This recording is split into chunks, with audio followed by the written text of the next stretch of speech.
Life in Germany is cautiously emerging from under the shadow of coronavirus.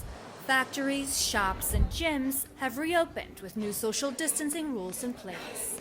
The country's health agency warns that the pandemic is far from over, but it is confident that aggressive testing will allow Germany to reopen for business. And that's what the National Soccer League is doing this weekend after 2 months without any games. Matches will now take place behind closed doors with no fans, but there will be thousands of cardboard cutouts of the die-hard followers who paid around $19 each for the privilege. The real-life players will be tested frequently for coronavirus.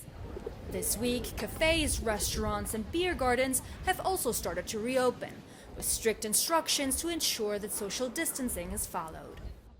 After more than 2 months, people in this beer garden are enjoying their returned freedom by socializing once again in small groups and at a safe distance. Families from different households are even allowed to meet to share a meal. The country's declining infection rate suggests that the gradual lifting of lockdown restrictions, which began in mid-March, has allowed Germany to prevent a significant second wave of the disease.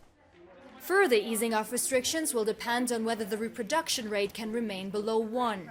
If any state reports an increase in infections over a certain threshold, then the federal government will impose harsher restrictions to prevent a second wave of the virus. But for the moment, Germans are enjoying the new normal. Noryskiewicz, CBS News, Berlin.